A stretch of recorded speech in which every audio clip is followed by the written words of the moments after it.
السلام علیکم. کیا حال ہے آپ سب کے؟ الحمد للہ. کچھ کل کی باتیں یاد ہیں؟ یاد نہیں ہے پتہ ہے میرا بہت مسئلہ ہے. چلیے دعا پڑھتے ہیں پھر شروع کرتے ہیں. الحمد للہ رب العالمین والصلاة والسلام علی اشرف الانبیاء والمرسلین وعلی آلہ واصحابہ ومن سنتہ الی یوم الدین. اللہم اجعلنا منہم ومن الذین آمنوا وعملوا الصالحات وتواصوا بالحق وتواصوا بالصبر. آمین یا رب العالمین. ثم اما بعد فاعوذ باللہ من الشیطان الرجیم. بسم اللہ الرحمن الرحیم. رب اشرح لی صدری ویسر لی امری واحلل عقدۃ من لسانی یفقہوا قولی. اللہم ثبتنا عند الموت بلا الہ الا اللہ. اے ہمارے اللہ ہمیں ہماری موت پر کلمہ لا الہ الا اللہ پر ثابت قدم رکھیے. آمین یا رب العالمین. کل ہم لوگ الحمدللہ پہلی کلاس میں تدبر پر تھوڑی بات کر رہے تھے اور ہم یہ دیکھنا چاہ رہے تھے کہ ہم اپنے ان سیشنز کے اندر اپنے لیے کس آیت کو بیسک انسپریشن بنا کر سورہ فاتحہ کی ہم جو ہے ایکسپلینیشن پڑھیں گے. اور جو ہمارا مین انسپریشن ہے آیت کی وہ سورہ محمد کی ہے، جس میں اللہ تعالیٰ نے پوچھا ہے کہ لوگ قرآن کے اوپر غور و فکر کیوں نہیں کرتے، قرآن جو ہیں وہ لوگ جو ہیں وہ قرآن کے ان ڈیپتھ میننگ کیوں نہیں دیکھنے کی کوشش کرتے. اور وہ آیت ہے افلا یتدبرون القرآن، جس میں اللہ نے پھر آگے ایک سوال بھی پوچھا ہے، ام علی قلوب اقفالها، کیا ان کے دلوں کے اوپر تالے پڑے ہوئے ہیں. یہ آیت جب آپ بار بار سنیں گی تو انشاءاللہ مجھے امید ہے کہ آپ کو یاد ہو جائے گی. اور اگر آئی تھنک سورہ محمد کی آیت نمبر 4 ہے، آئی ول ریکنفرم، شاید آیت نمبر 4 ہے. ام علی قلوب اقفالها، اللہ تعالیٰ نے خود سوال کیا ہے کہ تدبر نہیں کرتے تو کیا دلوں پر تالے پڑے ہیں. اور جب ہم دلوں کے تالوں کی بات کر رہے تھے تو ہم نے دیکھا تھا کہ بیسیکلی بہت سے ایسے ہنڈرنسز، رکاوٹیں ہوتی ہیں جس کی وجہ سے انسان کے دل کے اندر قرآن نہیں اترتا. اس میں سے ایک پر ہم بات کر رہے تھے کہ انسان کیوں چلتا پھرتا قرآن نہیں بن پاتا. اس کی وجہ انٹلیکچول لاکس ہوتی ہے، اس کی عقل اس کے دل کے درمیان میں بیریئر بن جاتی ہے اور وہ قرآن کو دل کے اندر پینیٹریٹ نہیں ہونے دیتی. اسی حوالے سے ہم نے رسول اللہ صلی اللہ علیہ وسلم کے اخلاق کے بارے میں روایت دیکھی تھی. اسی حوالے سے ہم نے صحابہ کا عمل دیکھا تھا کہ صحابہ بھی چلتا پھرتا قرآن ہوتے تھے. اسی طرح سے آپ نے امام ابو حنیفہ کا نام سنا ہے. امام ابو حنیفہ اصول الفقہ کے بہت بڑے اسکالر گزرے ہیں اور پورا ایک اسکول آف تھاٹ جو ہے وہ امام ابو حنیفہ کی تعلیمات کے ساتھ جو ہے اس کو اٹیچ کیا جاتا ہے. امام ابو حنیفہ کا ایک مرتبہ بہت ہی سیریس انکاؤنٹر ہوا خوارج کے ساتھ. کبھی نام سنا ہے خوارج؟ کون ہوتے ہیں خوارج؟ کسی کو معلوم ہے کون تھے خوارج؟ آج کل تو آپ لوگ جب سے یہ ٹیررزم کی ویو جو ہے یہ دنیا میں پھیلی ہے، یہ جو ویو دہشت گردی کی آئی ہے، اس کے بعد سے آپ کو خوارج کے بارے میں کچھ نہ کچھ سننے کو مل ہی گیا ہوگا. خوارج یوں سمجھیں، اگر ہم اس کو ان شارٹ دیکھیں، حضرت علی اور حضرت عثمان کے دور میں ایک ایکسٹریمسٹ گروپ مسلمانوں کا جو تھا وہ وجود میں آیا تھا. اور ایکسٹریمسٹ گروپ ایسا تھا کہ جس میں یہ لوگ بہت زیادہ مسلمانوں ہی کے اوپر کفر کے فتوے لگانے لگ گئے تھے. یعنی ان کا ایک پوائنٹ آف ویو یہ تھا کہ کبیرہ گناہ کرنے والا کافر ہو جاتا ہے. یہ بتائیں کیا نماز پڑھنا ہر مسلمان پر فرض ہے؟ نماز پڑھنا ہر مسلمان پر فرض ہے. روزہ رکھنا ہر بالغ مسلمان پر کیا فرض ہے؟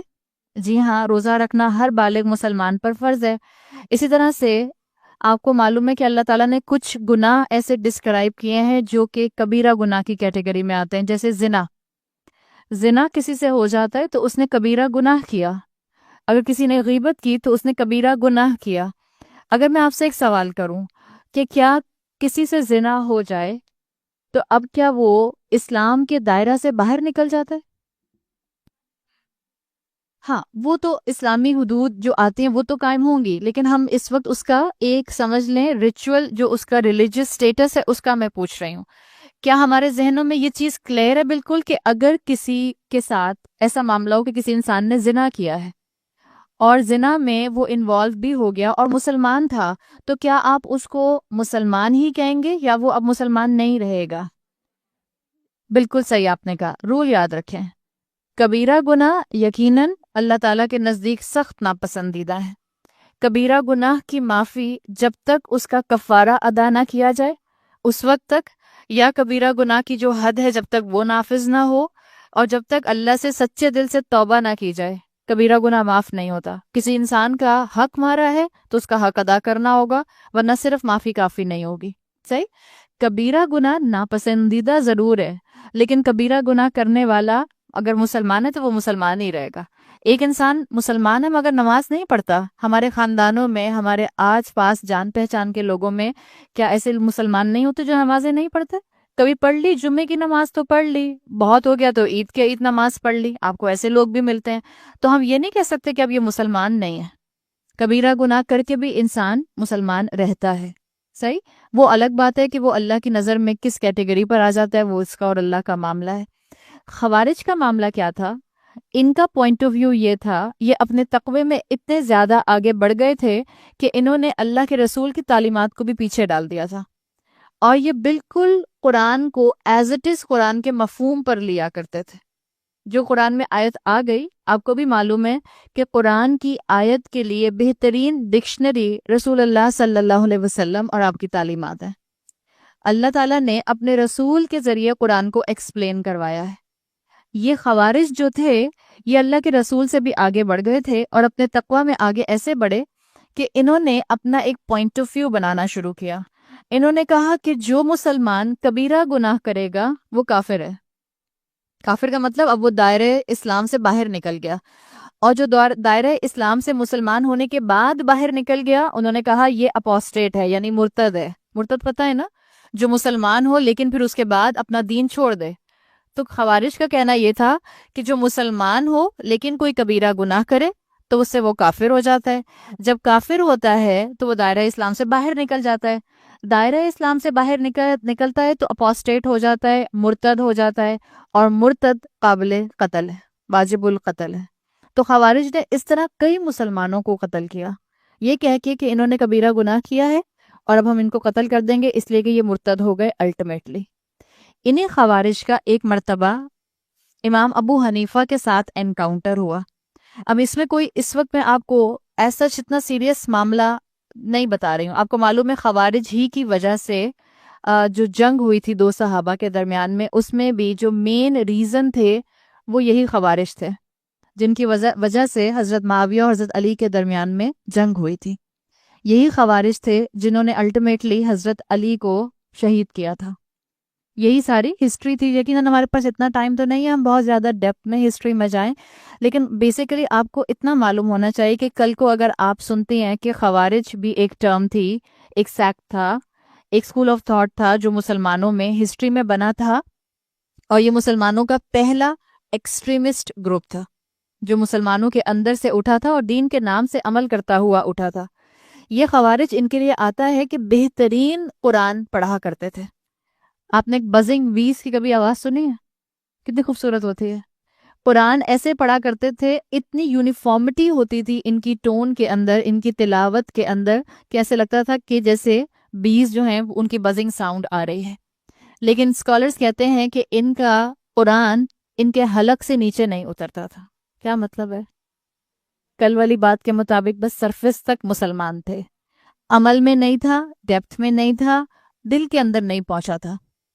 پڑھتے بہت خوبصورت قرآن تھے. تو ایک مرتبہ ان کا امام ابو حنیفہ سے ایک انکاؤنٹر ہوا، یعنی کہ مکالمہ ہوا. اس مکالمے میں امام ابو حنیفہ کے لیے آپ جانتے ہیں کہ اللہ تعالیٰ نے ان کو فقہ کو سمجھنے کی خاص قسم کی خوبی دی ہوئی تھی. فقہ کو بہت طرح سے ایک آیت سے بہت سے اصول ڈیرائیو کر لیا کرتے تھے. اصول الفقہ کا بڑا پورشن جو ہے وہ امام ابو حنیفہ کے سر جاتا ہے. تو ان کا جب امام ابو حنیفہ سے ایک ڈائلاگ، ایک کانورسیشن، ایک سمجھ لیں انکاؤنٹر ہوا، تو ان کو امام ابو حنیفہ کے خیالات سن کر بہت غصہ آیا کہ یہ قرآن کی بات کو اسٹریٹ فارورڈ بیان نہیں کر رہے، یہ قرآن کی بات کے اندر سے بات نکالے جا رہے ہیں. اور آپ کو بھی میں نے بیک گراؤنڈ ہسٹری تھوڑی بتا دی کہ خوارج کیا ہوتا تھا، اسٹریٹ فارورڈ قرآن کو قرآن کی آیات کے مطابق لیا کرتے تھے. تو ان کو غصہ آیا. جب ان کو غصہ آیا تو امام ابو حنیفہ جس جگہ پر ان کا انکاؤنٹر ہوا تھا وہاں ایک قافلے کے ساتھ سفر کر رہے تھے. خوارج نے اپنے آپ کو گینگ اپ کیا اور امام ابو حنیفہ کو اور ان کے قافلے کو انسرکل کر لیا، سب چاروں طرف سے گھیر لیا اور ان سے کہا کہ امام ابو حنیفہ سے کہ ہم آپ کو قتل کر دیں گے اس لیے کہ آپ اسلام کے خلاف بات کر رہے ہیں. امام ابو حنیفہ آخر چھوٹی موٹی چیز تو نہیں تھے نا، چلتا پھرتا قرآن تھے وہ بھی، اور یہ صحابہ کے بعد کی جنریشنز کی بات ہو رہی ہے. امام ابو حنیفہ قرآن کو بھی سمجھتے تھے اور قرآن کے اندر جو غلطیاں کی گئیں جیسے جو خوارج نے کی جس سے انہوں نے غلط مفہوم نکالے ان کو بھی سمجھتے تھے. جب انہوں نے کہا کہ ہم آپ کو قتل کر دیں گے، امام ابو حنیفہ کو معلوم تھا کہ یہ قرآن کی آیات کو ایز اٹ از لیتے ہیں. انہوں نے سورہ توبہ کی آیت نمبر 6 امام ابو حنیفہ نے ان کے سامنے پڑھی، تلاوت کی. سورہ توبہ کی آیت نمبر 6 میں آتا ہے وَإِنْ أَحَدٌ مِّنَ الْمُشْرِكِينَ، جب کوئی مشرک آپ کے پاس آئے استجارہ کا اور آپ سے پناہ طلب کرے فَأَجِرْهُ، تو آپ اس کو پناہ دے دیجئے. امام ابو حنیفہ نے یہ سورہ توبہ کی آیت نمبر 6 پڑھنے سے پہلے خوارج سے کہا وی سیک پروٹیکشن، ہم تمہاری پناہ میں آتے ہیں. اور امام ابو حنیفہ نے سورہ توبہ کی آیت نمبر 6 پڑھی وَإِنْ أَحَدٌ مِّنَ الْمُشْرِكِينَ اسْتَجَارَكَ فَأَجِرْهُ، آپ سے کوئی اگر مشرک پناہ طلب کرے تو اس کو پناہ دے دیجئے حتی یسمع کلام اللہ، یہاں تک کہ وہ اللہ کا کلام سن لے. ثم ابلغہ مأمنہ ذلک، پھر آپ کیا کریں کہ اس کو کلام اللہ کا سنائیں، اس کو پناہ دیں اور اس کو امن کی جگہ پر پہنچا دیں. امام ابو حنیفہ نے یہ آیت پڑھی. خوارج کا کیا پوائنٹ آف ویو تھا کہ وہ امام ابو حنیفہ کے ساتھ کیا کرنے جا رہے تھے؟ قتل کرنے جا رہے تھے. جب امام ابو حنیفہ نے ان کو یہ جملہ بولا کہ ہم تمہاری پناہ میں آتے ہیں اور سورہ توبہ کی یہ آیت نمبر 6 پڑھ دی تو خوارج کے لیے آتا ہے کہ انہوں نے کیا کیا تاریخ میں، انہوں نے سرکل کیا ہوا تھا نا پورے قافلے کو، انہوں نے اونچی اونچی آواز میں قرآن پڑھنا شروع کر دیا اور پورے قافلے کو ان کے ڈیسٹینیشن تک پہنچا دیا خاموشی سے. کیوں نہیں قتل کیا؟ اس لیے کہ آیت میں لکھا ہوا تھا جب کوئی مشرک آپ سے پناہ طلب کرے تو آپ اس کو اللہ کا کلام سنائیں، یہاں تک اس کو پناہ دیں یہاں تک کہ وہ حتی یسمع کلام اللہ، کہ وہ اللہ کا کلام سنے اور اس کے بعد اس کو اس کی امن کی جگہ پہنچا دیں. تو امام ابو حنیفہ کی یہ کیا تھی؟ حکمت تھی. ان کی کیا تھی؟ قرآن کے ساتھ اٹیچمنٹ تھی. ان کا چلتا پھرتا قرآن ہونا اور قرآن کی آیات کا مفہوم یاد ہونا مطلب تھا. اس کی وجہ سے وہ بھی بچ گئے اور پورا قافلہ بھی بچ گیا. یہ ہوتا ہے قرآن کے ساتھ ایک تعلق ہونا. آپ لوگوں کو قرآن کے حساب سے ڈیل کریں. قرآن آپ کو بتا دے گا کہ آپ نے کہاں کس کے ساتھ کیا معاملہ کرنا ہے. اب ہمارے ساتھ ایشو کیا ہے؟ جب ہمیں کوئی پرابلم آتی ہے، جب ہمارے لیے کوئی ایشو کھڑا ہوتا ہے، جب ہم کسی چیز کو ڈیسائیڈ نہیں کر پا رہے ہوتے، کتنے پرسنٹ ہوتا ہے کہ اس وقت ہمیں قرآن کی آیت یاد آ رہی ہو؟ بہت کم ہوتا ہے نا. ہم دعائیں تو کرنا شروع کر دیتے ہیں کہ اللہ مدد کرے، اللہ مجھے گائیڈنس دے دے، اللہ مجھے راستہ دکھا دے، لیکن بہت کم ہوتا ہے کہ ہمیں اپروپریٹلی اس سچویشن کے اکارڈنگلی قرآن کی آیت یاد آ جائے. یہ کیوں نہیں ہوتا؟ یہ اس لیے ہوتا نہیں ہمارے ساتھ کہ ہمارا قرآن کے ساتھ ریلیشن شپ کمزور ہے. اور قرآن کے ساتھ ہمارا ریلیشن شپ کیوں کمزور ہے؟ حالانکہ ہم میں سے زیادہ تر خواتین جو یہاں بیٹھی ہیں الحمدللہ ہم قرآن سے جڑے ہوئے لوگ ہیں. ہم کہیں نہ کہیں کوئی نہ کوئی کلاس اٹینڈ کر رہے ہوتے ہیں. یہ جو میں نے آپ سے کل انٹلیکچوئل لاکس کی بات کی تھی، یہ قرآن پڑھنے والے لوگوں کے دلوں پر بھی ہوتے ہیں. اور وہ کیسے ہوتے ہیں؟ آپ ہر طرح کے مسلمان کو اس وقت ویژولائز کر لیں. جب آپ یہ سوچیں گی کہ قرآن کا ایک فارمولا دوسرے فارمولا سے ٹیلی نہیں کرتا، جب آپ یہ سوچیں گی کہ قرآن کی ایک تھیوری دوسری تھیوری کو نگلیکٹ کر رہی ہے، جب آپ یہ سوچیں گی کہ سورہ مائدہ میں مثال کے طور پر جو حکم آیا تھا وہ سورہ اعراف کے اندر آئی ہوئی آیات کو نگیٹ کر رہا ہے، تو آپ کیا کر رہی ہیں؟ آپ اپنی عقل لڑا رہی ہیں. آپ اپنے آپ کو قرآن کے تابع نہیں کر رہی، آپ قرآن کو اپنی عقل کے تابع کرنے کی کوشش کر رہی ہیں. قرآن فارمولا نہیں ہے. قرآن آپ کو اور مجھے ایک لائف سٹائل دیتا ہے، ایک مائنڈ سیٹ دیتا ہے. اس کے پیٹرن کو اگر آپ نے اور میں نے سمجھ لیا تو ہماری عقل خود بخود چیزوں کو سمجھنا شروع کر دے گی. ہمارے ساتھ مسئلہ یہ ہے کہ ہم قرآن کو اپنی عقل کے پیچھے چلانے کی کوشش کرتے ہیں. دو چیزیں آپ نے قرآن میں بہت زیادہ فیل کی ہوں گی. ایک قرآن بات کرتا ہے قلب کی، دل کی، اور ایک قرآن بات کرتا ہے العقل، عقل کی. عقل اور انٹلیکٹ ایک ہی چیز ہے نا؟ یہ الگ چیزیں ہیں. آپ میں سے جنہوں نے میرے ساتھ استقبال رمضان کا پروگرام اٹینڈ کیا تھا اس میں میں نے آپ کو جہالت کی 2 ڈیفینیشنز بتائی تھیں، یاد ہے؟ کس نے اٹینڈ کیا تھا؟ کوئی بتائے گا؟ فوزی آپ؟ ایک تو ہے جہالت، اگنورنس، سمپل اگنورنس، لا علمی جس کو کہتے ہیں، کہ آپ کے پاس ایک چیز کی نالج نہیں ہے، کہ مجھے اس بات کا علم نہیں ہے، یہ جہالت کا لوور لیول ہے۔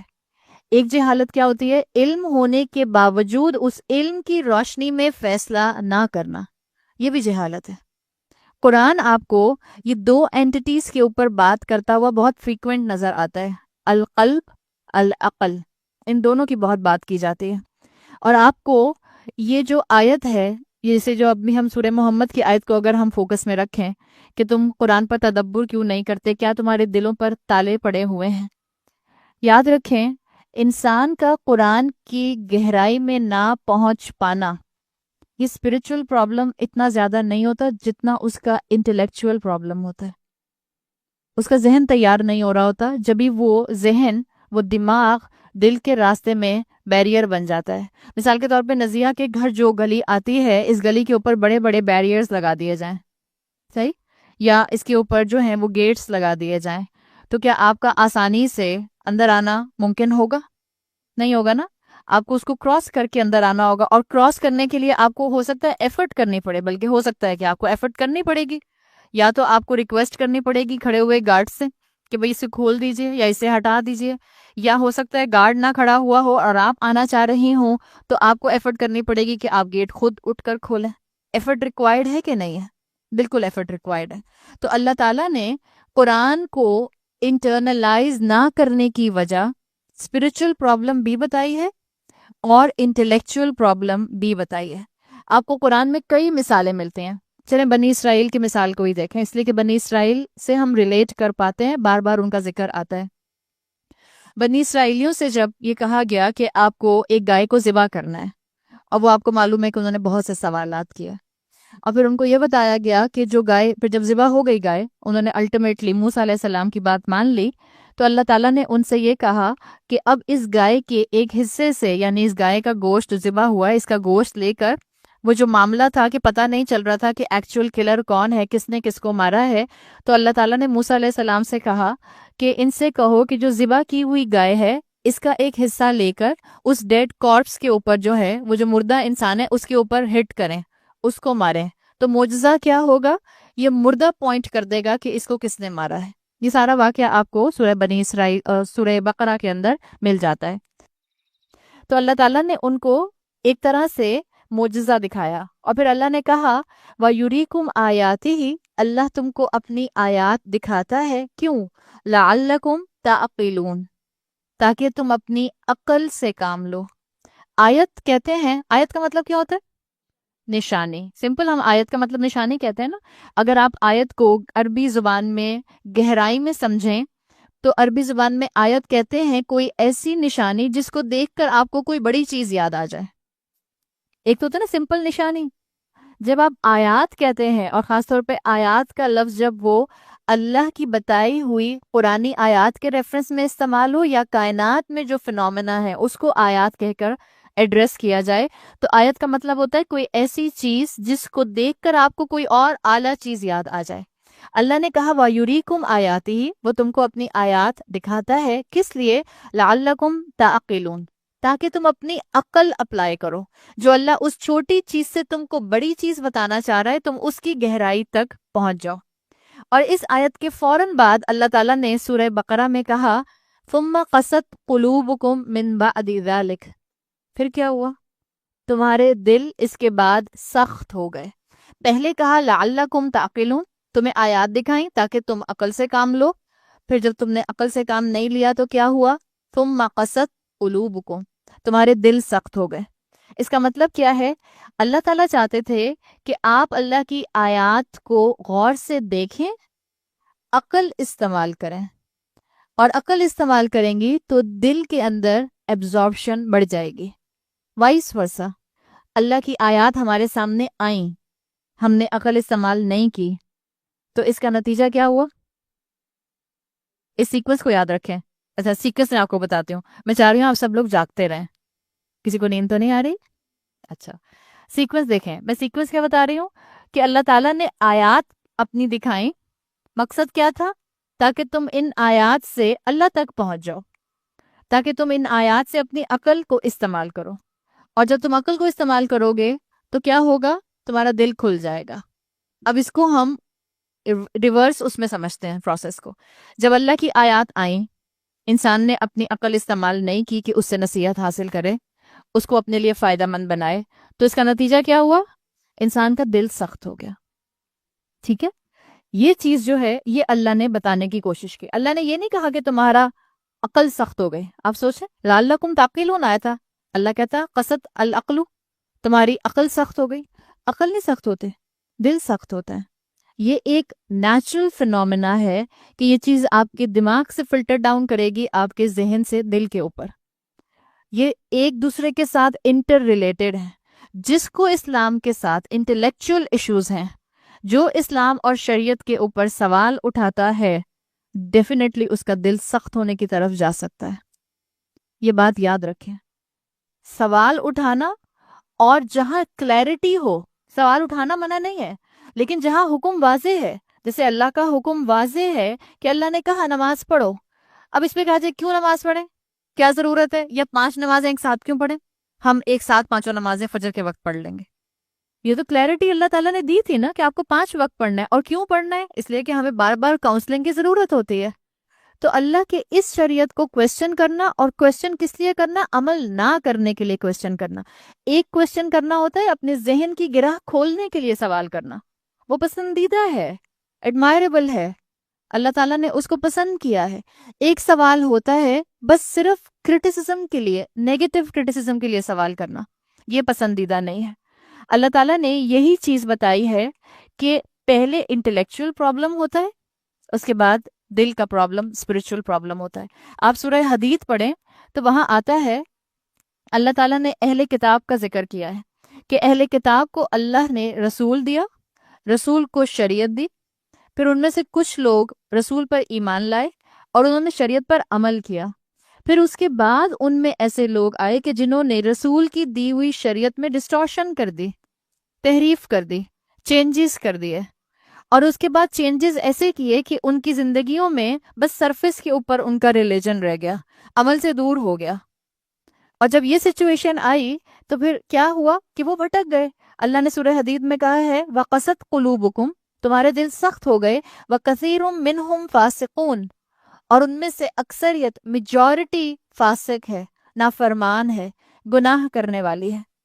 اب اللہ تعالیٰ نے اس سورہ حدید کا کہ تمہارے دل سخت ہو گئے، اس کی ریمیڈی دی، اس کا علاج دیا کہ جب تمہارا دل سخت ہو جائے تو تم کیا کرو. جب آپ کو اپنا دل سخت محسوس ہو تو آپ کیا کریں؟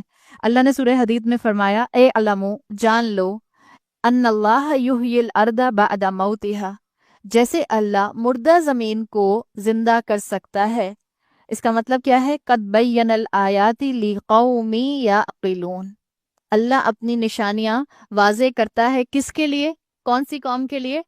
عقل رکھنے والی قوم کے لیے.